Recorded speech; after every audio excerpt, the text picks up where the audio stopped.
नमस्कार, India voice देख रहे हैं आप और मैं हूं आपके साथ सुचित्रा गुप्ता। आप देख रहे हैं इंडिया वॉइस का खास कार्यक्रम राजस्थान समाचार। खबरों की ओर रुख करेंगे। राजस्थान में बीजेपी में संगठन नियुक्ति पर अंदरूनी कलह जारी है। मंडल अध्यक्ष की नियुक्ति सूची जारी होने के बाद राज्य संसद में रोक लग गई थी, तो वहीं कई जगह अभी भी लिस्ट का इंतजार किया जा रहा है। हालांकि यह मामला सिर्फ मंडल अध्यक्ष तक ही सीमित नहीं है। पार्टी अब जिलाध्यक्षों के चुनाव में भी अंतर विरोधों का सामना कर रही है। इसी वजह से संगठन प्रक्रिया में काफी देर हो गई है। संगठन नियुक्ति का यह पूरा कार्यक्रम 1 महीना पीछे चल रहा है। वहीं बीजेपी को पिछले साल 30 दिसंबर तक जिलाध्यक्षों के नाम की घोषणा करनी थी, लेकिन बावजूद इसके आज 15 जनवरी तक भी प्रदेश अध्यक्ष का निर्वाचन होना था, लेकिन बावजूद इसके समय बीतने के बाद भी ये प्रक्रिया पूरी नहीं हो पाई है। लेकिन अभी तक 39 जिलाध्यक्षों के चुनाव की घोषणा करनी बाकी है। जानकारी के मुताबिक आपको बता दें कि 31 जनवरी तक जिलाध्यक्षों का चुनाव संपन्न होना प्रस्तावित है।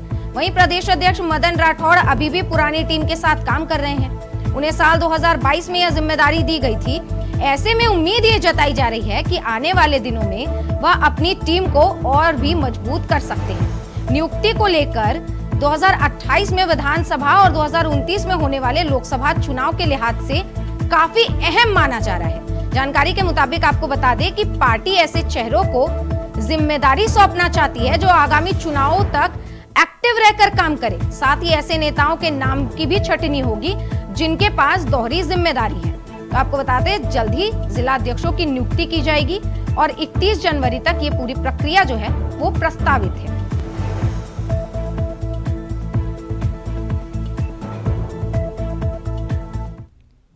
वहीं कृषि मंत्री किरोड़ी लाल मीणा दौसा के लालसोट में व्यापार महासंघ अध्यक्ष के शपथ ग्रहण समारोह पहुंचे। उन्होंने नवनिर्वाचित व्यापार महासंघ के अध्यक्ष दीपक चौधरी को शपथ दिलाई। मीणा ने व्यापारियों के लिए तत्पर रहने का भरोसा दिलाया। आपको बता दें, उन्होंने ये कहा कि प्रधानमंत्री लाल बहादुर शास्त्री और सरदार वल्लभ पटेल की सादगी का उदाहरण देते हुए उन्होंने कई बातों पर गौर किया। आपको बता दें, उन्होंने ये कहा है कि ऐसे नेता ढूंढने पर भी नहीं मिलते हैं। साथ ही प्रधानमंत्री और उनकी कैबिनेट पर भी उंगली नहीं उठाई जा सकती। उन्होंने आगे कहा कि आजकल जो भी नेता राजनीति में आ रहे हैं वह भटक गए हैं। राजनीति की दुर्दशा हो गई है। सब कमाने के लिए आ रहे हैं। अगर कोई चुनाव में 5 करोड़ रुपए खर्च करता है तो वो 50 करोड़ कमाएगा और जनता को लूटेगा। तो एक बड़ा बयान किरोड़ी लाल मीणा ने व्यापार महासंघ में दिया है।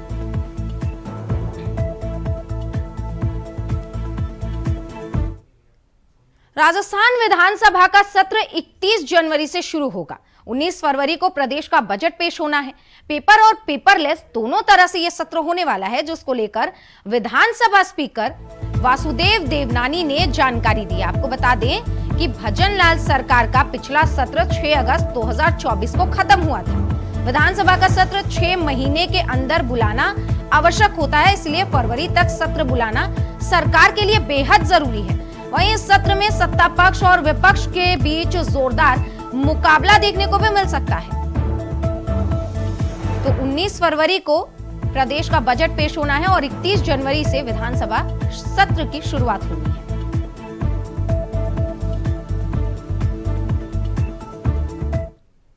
तो वहीं कांग्रेस प्रदेश प्रभारी सचिन पायलट राजधानी जयपुर पहुंचे। बैठक में पूर्व सीएम बघेल, पीसीसी चीफ दीपक बैस, नेता प्रतिपक्ष चरणदास महंत मौजूद रहे।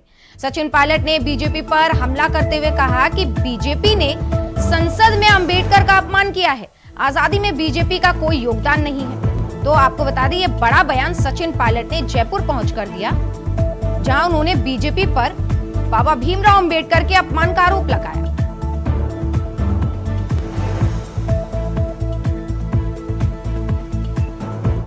जनता पार्टी की सरकार केंद्र में है और इस भाजपा की सरकार ने अंबेडकर साहब के लिए क्या बोला लोकसभा के सदन के पटन पर हम सब जानते हैं और उनको भी मजबूरन अंबेडकर जी और गांधी जी को मानना पड़ता है। लेकिन इतिहास गवाह है कि स्वतंत्रता संग्राम में, देश की आजादी में भारतीय जनता पार्टी का योगदान शून्य था।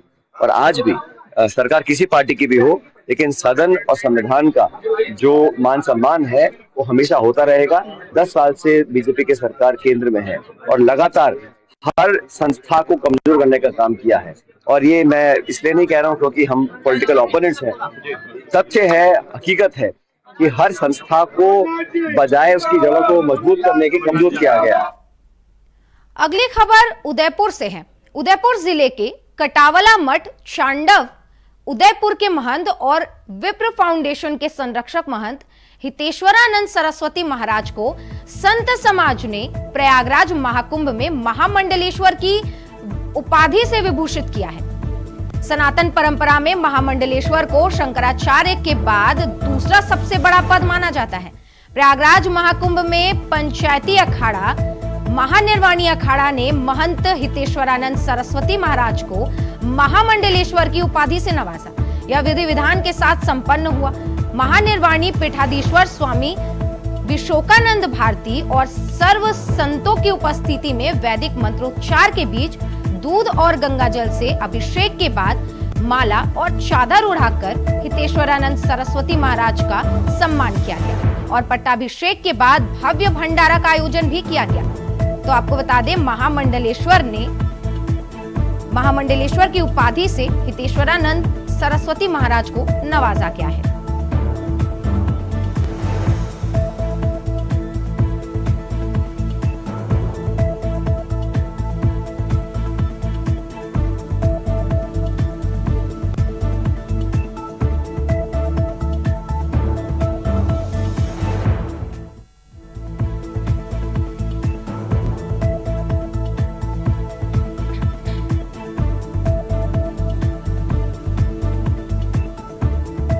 तो आप देख रहे हैं कि हितेश्वरानंद सरस्वती महाराज को महामंडलेश्वर की उपाधि से नवाजा गया। आपको बता दें कि हितेश्वरानंद महाराज ने जब पूरा देश कोरोना से जूझ रहा था, कोविड से परेशान था, उस वक्त उन्होंने अपनी सारी प्रॉपर्टी, अपनी सारी संपत्ति आदिवासियों में दान कर दी थी।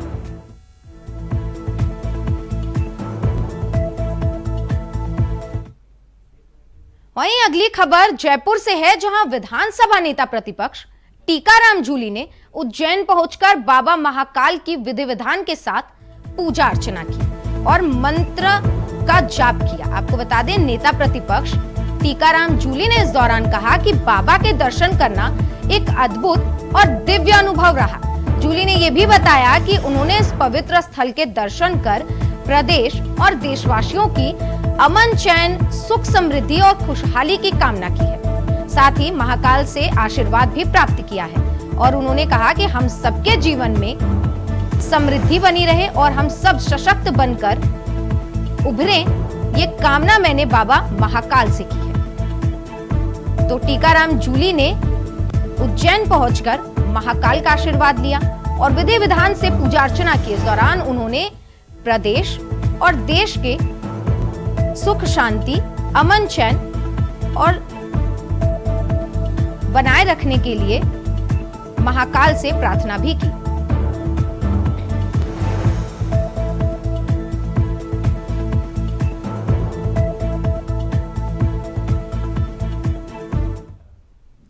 खबर जयपुर से है, जहां खून के अवैध कारोबार को लेकर बड़ी कार्रवाई की गई।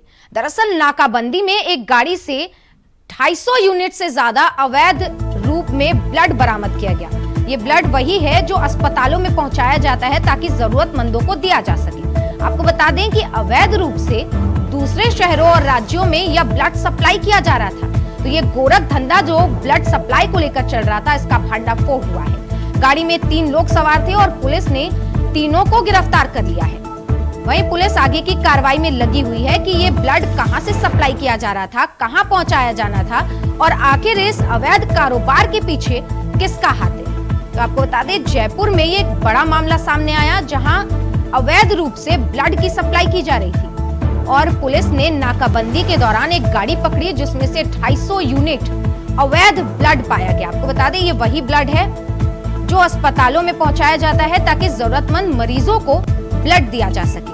वहीं पुलिस ने 3 आरोपियों को भी गाड़ी से गिरफ्तार किया है और लगातार पुलिस अब मामले की जांच कर रही है कि आखिर ये ब्लड की सप्लाई कहां से, कौन कर रहा था और इसके पीछे किसका हाथ है।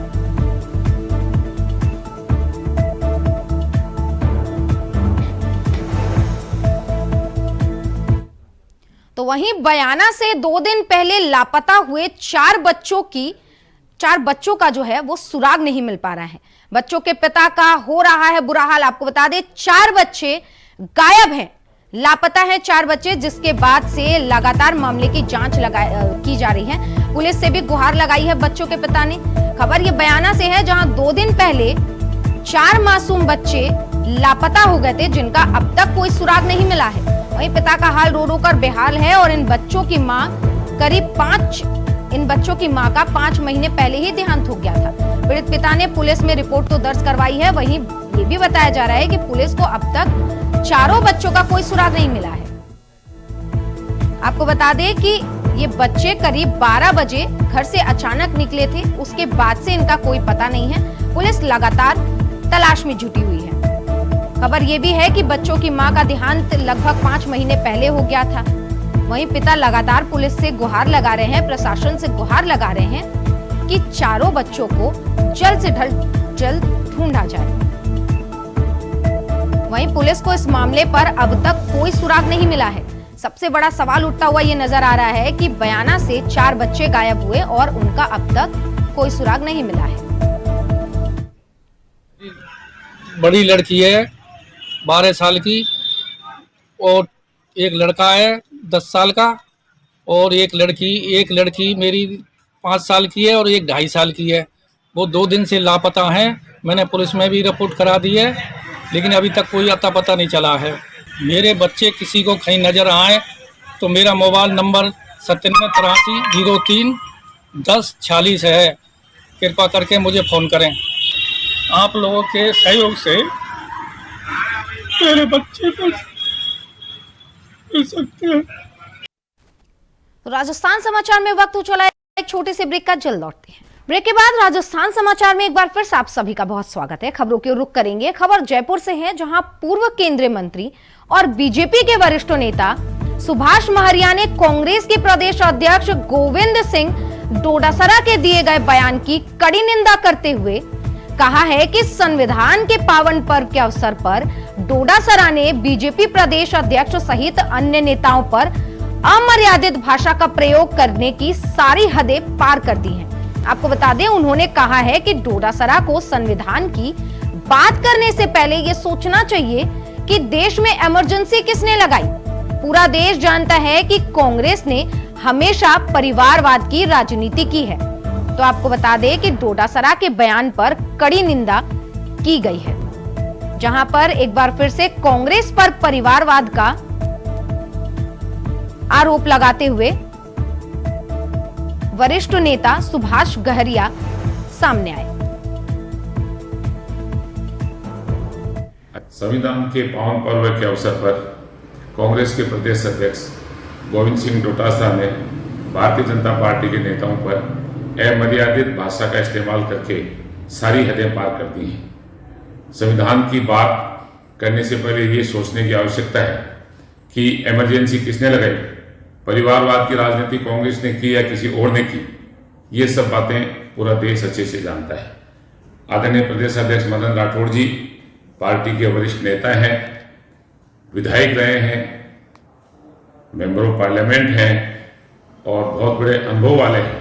उनके बारे में व्यक्तिगत टिप्पणी करना बहुत ही अशोभनीय है। मुझे लगता है कि उपचुनाव के दौरान जो बड़ी बड़ी बातें करने वाली कांग्रेस की पार्टी और गोविंद सिंह डोटासरा थे, माननीय मुख्यमंत्री जी के नेतृत्व में और प्रदेश अध्यक्ष जी मदन राठौड़ जी के नेतृत्व में उपचुनाव में भारी भरकम जो जीत हमारी हुई, उससे अभी तक वो उभरे नहीं है। इसीलिए हल्की मानसिकता का परिचय दे रहे हैं। ख्याल रहे, भारतीय जनता पार्टी के नेता, भारतीय जनता पार्टी के कार्यकर्ता और भारतीय जनता पार्टी से जुड़े हुए सभी लोग, हम इसकी घोर निंदा भी करते हैं और इस प्रकार की बयानबाजी सहन न करेंगे और न ही किसी प्रकार की, अगर इस प्रकार की बात आएगी तो करारा जवाब सुनने के लिए तैयार है। तो वहीं बीजेपी ने 2 जिलों में जिलाध्यक्षों के नाम पर मुहर लगा दी है। आपको बता दें, कोटा शहर में राजेश जैन पर मुहर लग गई है और रामधन पोटलिया को नागौर जिला अध्यक्ष बनाया गया है। नए नियम बन रहे संगठनात्मक नियुक्ति में बाधा, मंडल अध्यक्ष की आयु सीमा 35 से 45 साल और जिला अध्यक्षों की आयु सीमा करीब 45 से 60 वर्ष की गई है। वहीं 2 बार से अधिक अध्यक्ष रहने वाले व्यक्ति अब अध्यक्ष नहीं बनाए जाएंगे। अध्यक्ष जिला अध्यक्ष पद पर वही व्यक्ति रह सकता है जो पहले किसी पद पर रह चुका हो।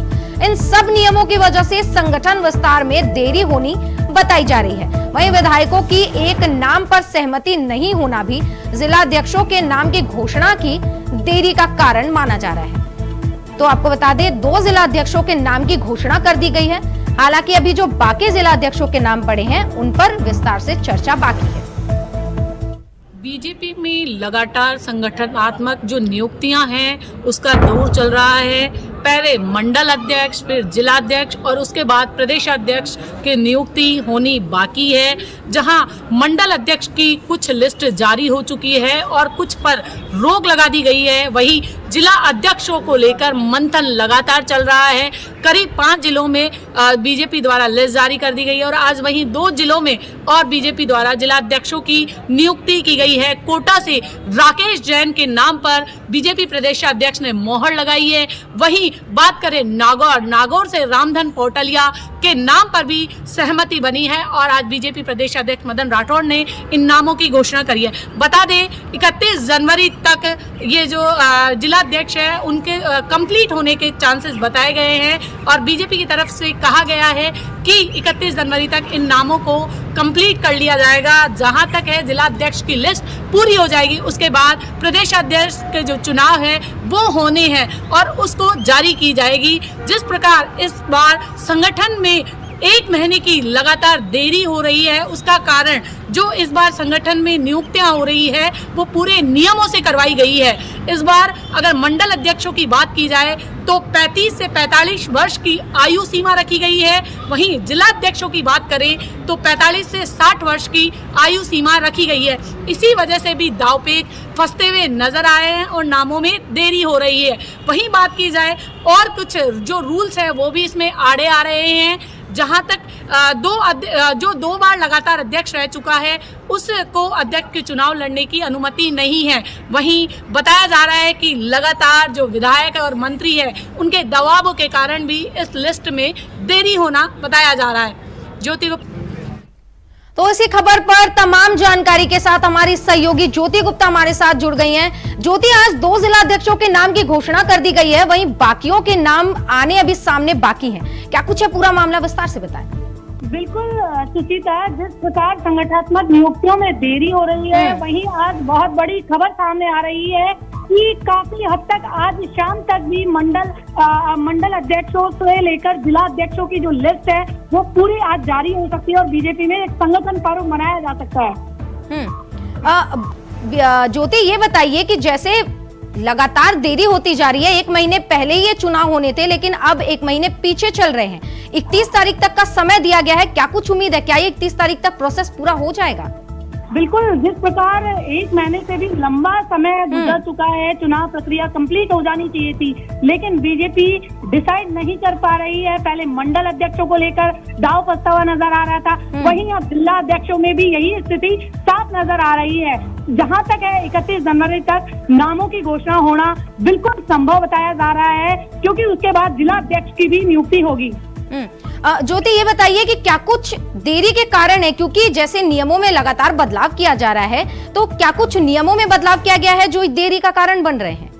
बिल्कुल सुचिता, देखिए इस बार काफी हद तक नियम है वो बिल्कुल स्ट्रिक्ट कर लिए गए हैं। संगठन में पूरी तरह संगठन चाहता है कि इस बार जो पदों पे जिनकी भर्ती की जाए वो पूरी पारदर्शिता से की जाए। जिस प्रकार एक छोटे लेवल के कार्यकर्ता को सीएम बना दिया गया, वहीं इस प्रकार की जो चीजें हैं वो यहाँ बूथ अध्यक्ष से लेके और जिला अध्यक्षों में भी देखी गई है। जो एज लिमिट है वो मंडल अध्यक्षों के लिए 35 से 45 कर दी गई है, वहीं जो जिला अध्यक्षों की एज लिमिट है वो 45 से 60 के बीच की गई है। वहीं एक चीज और है, जो अध्यक्ष रह चुका है 2 बार, करीब 2 बार जो अध्यक्ष रह चुका है उनको इस जो जिला अध्यक्ष की लिस्ट है उसमें शामिल नहीं किया गया है। और एक बात और भी है कि जो पहले किसी पद पे हो, जिसे पहले से अनुभव हो, उन्हीं को इन लिस्ट में शामिल किया जाएगा।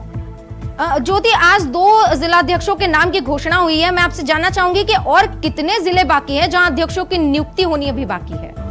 बिल्कुल, अभी देखा जाए तो करीब 70% जो जिले हैं वो अभी पूरी तरह बाकी है। आज से पहले 5 जिले थे जिनमें भी प्रदेश अध्यक्षों की नियुक्ति की गई थी, लेकिन आज 2 की और की गई है, तो करीब 7 की गई है और 55 जगह है जहां नियुक्ति होनी थी। जी बहुत बहुत धन्यवाद ज्योति आपका तमाम जानकारियों के लिए। तो जिला अध्यक्षों की नियुक्ति को लेकर पेच फंसा हुआ है और कहा जा रहा है, मतलब संभावना है कि 31 जनवरी तक तमाम जिलों में अध्यक्षों की नियुक्ति कर ली जाएगी। रुक करेंगे अगली खबर की ओर। खबर जोधपुर से है जहां एक सनसनीखेज मामला सामने आया। दरअसल आपको बता दें, एक कमरे में 2 बच्चों के लटकते हुए शव मिले। पुलिस से जानकारी मिली है कि एक व्यक्ति ने बदला लेकर दोनों बच्चों को मार दिया और उसके बाद फांसी पर लटका दिया। बताया जा रहा है कि घटनास्थल पर एक नोट भी मिला है जिसमें व्यक्ति ने लिखा है कि बच्चों के पिता ने मेरे साथ धोखा किया है। व्यापार करने की बात हुई थी और बड़ा कर्ज भी लिया गया था, लेकिन उसके बाद बच्चों के जो पिता हैं उन्होंने धोखा दे दिया, जिसका बदला लेने के लिए उन्होंने दोनों बच्चों की हत्या कर दी। ऐसे में दोनों बच्चों को मारकर खुद भी आत्महत्या करने जा रहा हूं, ऐसा एक नोट लिखा हुआ उस जगह से मिला। और लटकते शव मिलने के बाद पुलिस मौके पर पहुंची और दोनों बच्चे के जो शव हैं उनको पोस्टमार्टम के लिए भेज दिया गया है। वहीं बच्चों के परिजनों ने आरोप लगाया है कि 2 दिन पहले बच्चे लापता थे, जिसे लेकर थाने में तहरीर भी दी गई थी, लेकिन कोई जानकारी नहीं मिली थी। आपको बता दें कि पूरा मामला जोधपुर का है, जहां पर बदला लेने के लिए 2 मासूम बच्चों की हत्या कर दी गई। जो कि बिहार का रायबरेली का था, वो यहाँ चूड़ियों के फैक्ट्री में काम करता था। अभी वर्तमान में श्याम सिंह के वहाँ काम करता था और कुछ समय से इनके चूंकि पैसे वगैरह नहीं दिए थे चूड़ियों के, उसके लिए, प्रदीप के लिए, तो 2 जनवरी से उसने फैक्ट्री छोड़ के दूसरी जगह काम करना शुरू कर दिया।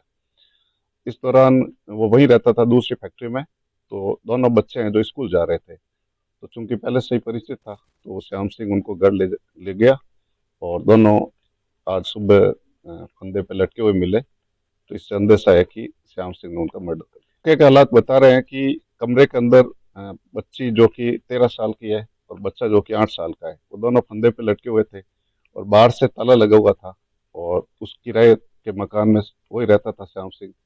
तो मौके के हिसाब से उसी ने मारा। इसको पुलिस को ये रिपोर्ट कल दर्ज कराई थी कि लड़का और लड़की गायब है उस बिहारी के। जब लड़के लड़की गायब है तो रिपोर्ट दर्ज कर ली थी और उसकी तलाश कर रहे थे। तो आज मॉर्निंग में संदेह के आधार पे वहाँ पहुंचे थे और ताला तोड़ के चेक किया तो उसके अंदर वो लटके हुए मिले। वहीं लंबे इंतजार के बाद शुरू हुई नगर निगम ग्रेटर के साधारण सभा की बैठक देर से शुरू हुई। बैठक में सांसद मंजू शर्मा ने जताई है कि टेबल पर लगी गंदगी पर नाराज हो गई। आपको बता दें, जयपुर ग्रेटर में आज बड़े लंबे इंतजार के बाद बैठक शुरू हुई। बैठक आधे घंटे देर से शुरू हुई। बैठक से पूर्व कांग्रेस के पार्षद ने दोनों निगमों के एकीकरण को रद्द करो को लेकर हाथ में काली पट्टी बांधकर विरोध दर्शाया। वहीं सांसद मंजू शर्मा ने अपनी कुर्सी संभाली, जहां पर जमीन धूल मिट्टी को लेकर सांसद महोदय नाराज होती हुई दिखाई दी।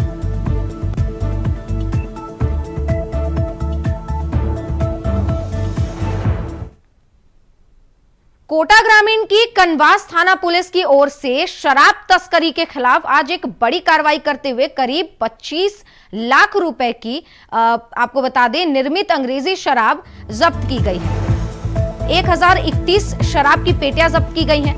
कोटा ग्रामीण एसपी सुजीत शंकर के निर्देशन पे आज कनवास थाना प्रभारी श्यामा राम के नेतृत्व में शराब तस्करी के खिलाफ कार्रवाई करते हुए पुलिस ने कंटेनर में छुपाकर ले जा रही 1031 अंग्रेजी शराब की पेटियां जब्त की है। पुलिस की ओर से जब्त की गई शराब की कीमत अंतर्राज्यीय बाजार में 1 करोड़ 25 लाख आंकी गई है। आपको बता दें, कनवास पुलिस ने शराब तस्कर उमाराम और प्रकाश को गिरफ्तार किया है, जो जोधपुर के निवासी बताए जा रहे हैं।